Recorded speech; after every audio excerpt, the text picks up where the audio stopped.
जब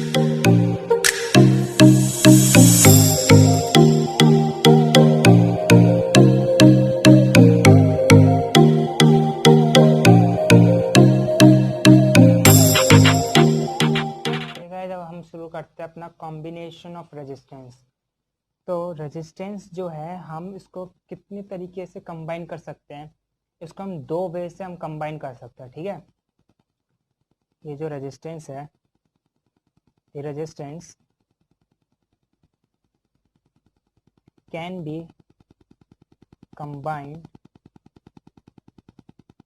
इन two ways से हम इसको क्या कर सकते हैं, कंबाइन कर सकते हैं। ठीक है, पहला वेज कौन सा है कि मैं रेजिस्टेंस को सीरीज में, सारे जितने भी रेजिस्टेंस में उनको सबको सीरीज में कनेक्ट कर दूं।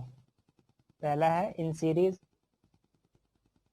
में कनेक्ट कर दूं, या मैं सब रेजिस्टेंस को पैरेलल में कनेक्ट कर दूं, इन पैरेलल। तो बस यही दो वेज होते हैं, या तो सीरीज में लगाओ या पैरेलल में लगाओ। ठीक है, अब देखते हैं सीरीज में कैसे लगेंगे। देखो इस तरीके से लगेगा सीरीज में, ये मेरा R1, ये R2।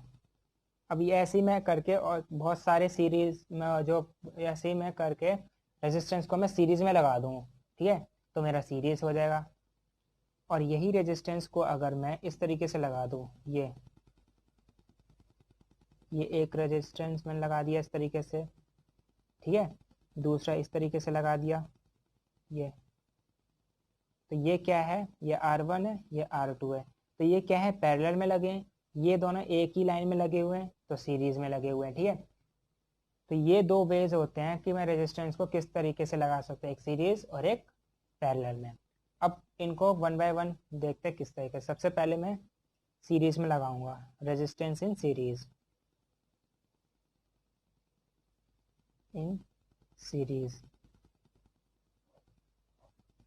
ठीक है।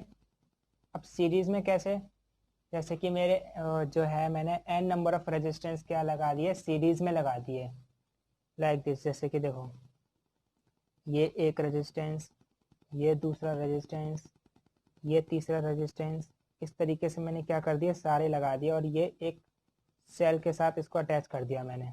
ठीक है, ये पॉजिटिव, ये नेगेटिव, ये रहा। ठीक है, ये R1, ये R2, ये R3। ठीक है, ये मैंने बना दिया, एक सेटअप तैयार कर दिया। ठीक है, 3 रेजिस्टेंस लगा दिए इसको। अब देखो आधे बच्चे क्या करते हैं, फॉर्मूला रट लेते हैं कि सीरीज में जब भी लगे रहते हैं तो उनका टोटल नंबर ऑफ रेजिस्टेंस कैसे होता है, R लिखते हैं इस तरीके से, RS करके, यानी कि रेजिस्टेंस इन सीरीज में लगे हुए, तो R1 प्लस में R2 प्लस में R3, इस तरीके से क्या करते हैं, वो रट लेते हैं। बट उन्हें ये नहीं पता कि ये फॉर्मूला आया कैसे, उन्हें यही नहीं पता रहता। और इसमें बहुत सारी ऐसी चीज़ें हैं जो उन्हें ये भी नहीं पता कि क्या है, तभी तो उनसे सॉल्व नहीं होते ये। अब देखो मैं बताता हूँ ये फॉर्मूला आया कैसे। तो जब भी रेजिस्टेंस अगर सीरीज में कनेक्ट हो तो उसमें दो चीज़ याद रखा करो। पहले क्या कि अगर रेजिस्टेंस में कनेक्ट है सारे, अगर रेजिस्टेंस सीरीज में लगे हुए हैं सारे, तो उनमें हमेशा करंट सेम होता है। रेजिस्टेंस में क्या होता है, करंट सेम रहता है, बट जो वोल्टेज, करंट क्या होता है, सेम रहता है उसमें। ठीक है, तो हमने देखा कि जो हमारे रेजिस्टेंस हैं वो सारे सीरीज में लगे हुए तो उनमें करंट सेम रहता है, पर जो उनका वोल्टेज होता है ना वो डिफरेंट होता है। वोल्टेज हमेशा डिफरेंट निकलेगा उनका, करंट सेम रहेगा, वोल्टेज उनका डिफरेंट निकलेगा। ठीक है, अब देखो मैं ये फॉर्मूला बताऊंगा कि कैसे निकला। सपोज मैंने वोल्टेज मैंने ले लिए, ठीक है, तो ये तो इसमें क्या होता है, करंट सेम रहता है पर वोल्टेज क्या होता है, डिफरेंट होता है। तो देखो डिफरेंट होता है वोल्टेज सबका, तो इसका वोल्टेज क्या होगा, इस R1 का रेजिस्टेंस V1 होगा वोल्टेज, इसका V2 होगा, इसका क्या कितना होगा, V3 होगा। ठीक है, यहाँ तक समझ में आया। तो मैं सबसे पहले क्या निकालता हूँ, सबके टोटल वोल्टेज निकालता हूँ कि टोटल पोटेंशियल डिफरेंस कितना होगा। तो यहाँ पे लिख देता हूँ टोटल पोटेंशियल डिफरेंस। जो V होगा वो कितना होगा, तो V is equal to V1 plus में V2 प्लस में V3। ठीक है, इस कंडीशन को मैं फर्स्ट दे देता हूँ। यहाँ तक समझ में आया।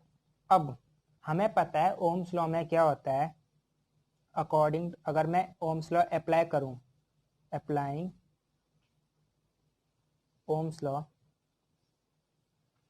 ओम्स लॉ अगर मैं अप्लाई करता हूँ तो देखो हमारा ओम्स लॉ क्या कहता है, V equal to I R. ठीक है, V इक्वल टू में आई आर।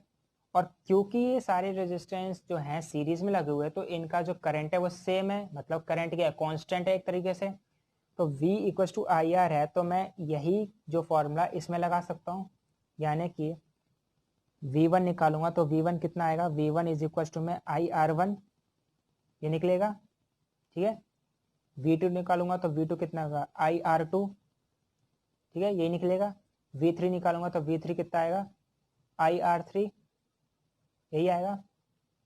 ठीक है, अब मैं इनको क्या करता हूँ, कंबाइन करूंगा। जब इनको क्या करूंगा, मैं कंबाइन करूंगा। इस इक्वेशन को फर्स्ट देता हूँ नाम।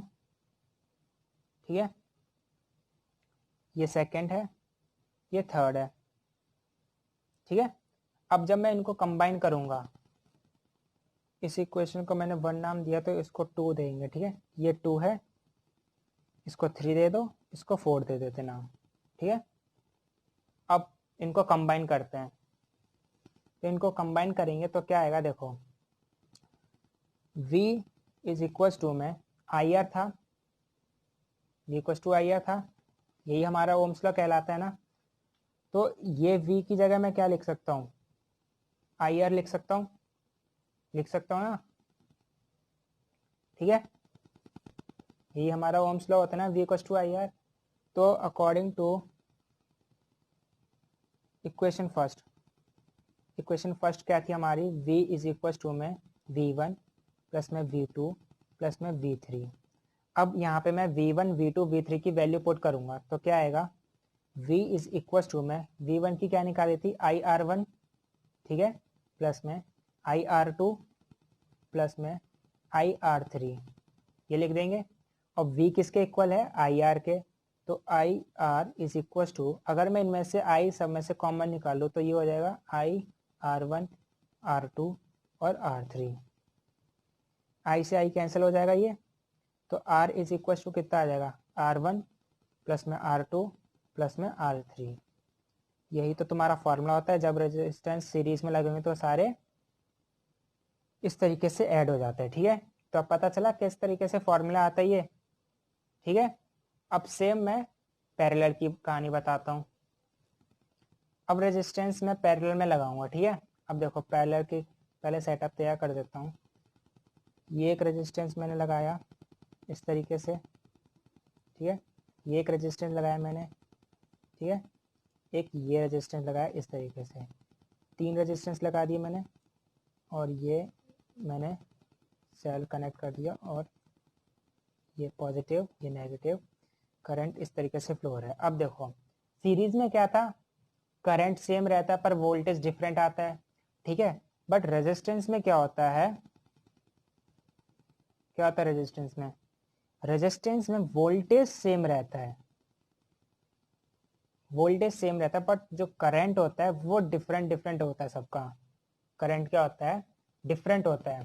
ठीक है, अब इसको भी रट लिया होगा ऐसे ही करके, 1/R1 करके होता है, 1/R1, ये R P लिख देता हूँ कि रेजिस्टेंस इन पैरेलल, प्लस में 1/R2 प्लस में 1/R में 3, इस तरीके से रट लेते हो।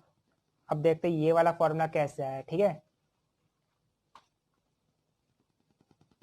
तो अब क्योंकि करंट इन सबका सेम नहीं रहता है, डिफरेंट रहता है, तो मैं इनका कुछ इस तरीके से आएगा। देखो इस रेजिस्टेंस का I1 होगा, इस रेजिस्टेंस का कुछ और करंट होगा, इसका कुछ और होगा, इस तरीके से I3।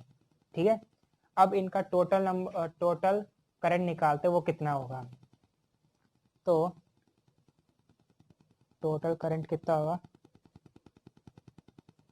I is equal to में I1 प्लस में I2 प्लस में I3, ये होगा।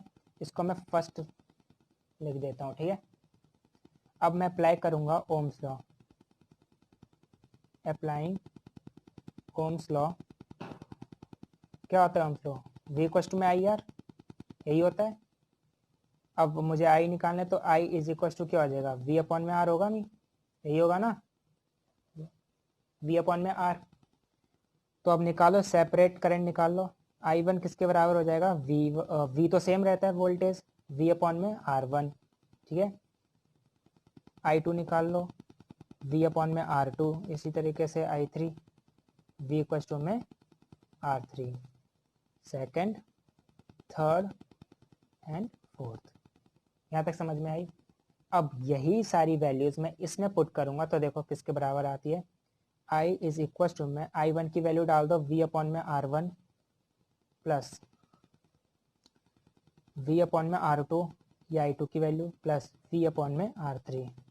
और ये I हमें पता है V अपॉन R के इक्वल है, तो लिख दो यहाँ पे V अपॉन में R इज इक्वल टू में, सबका V कॉमन है वोल्टेज तो V बाहर ले लो और ये आ जाएगा 1 अपॉन में R1 प्लस 1 अपॉन में R2 प्लस 1 अपॉन में R3, ठीक है। यहाँ तक क्लियर है? V से ये V कैंसिल हो जाएगा तो किसके बराबर हो जाएगा? 1 अपॉन में R पैरेलल, यह है RP मतलब resistance in parallel, is equal to किसके हो जाएगा? 1 अपॉन में R1 प्लस 1 अपॉन में R2 प्लस 1 अपॉन में R3। तो ये तुम्हारा यहाँ से फॉर्मूला बन के आ जाता है, ठीक है। तो रेजिस्टेंस में यही बस ध्यान में रखना होता है कि रेजिस्टेंस अगर जब भी सीरीज में लगे हों तो उनका करंट सेम रहता है बट वोल्टेज डिफरेंट रहता है। वहीं अगर मैं रेजिस्टेंस इन पैरेलल की बात करूँ तो पैरेलल में वोल्टेज सेम रहता है और जो करंट होता है वो डिफरेंट रहता है, ठीक है। यहाँ तक बात समझ में आई? तो यही था आज का पूरा टॉपिक, ठीक है। अब जो मैं नेक्स्ट टॉपिक में पढ़ाऊंगा वो पढ़ाऊंगा advantage of parallel circuit for domestic wing और disadvantage of series circuit for domestic wings wiring, ये पढ़ाऊंगा, ठीक है। तो इनके 5 पॉइंट हैं, वो ये डिसएडवांटेज और एडवांटेज पूछ लेता है बोर्ड में, तो ये मैं पढ़ा दूंगा, ठीक है। इसके 5 पॉइंट होंगे, वो लिख देना, तो मैं 5 नंबर मिल जाएंगे और क्या, ठीक है। तो वो पढ़ाऊंगा नेक्स्ट टॉपिक में, ठीक है। Thank you.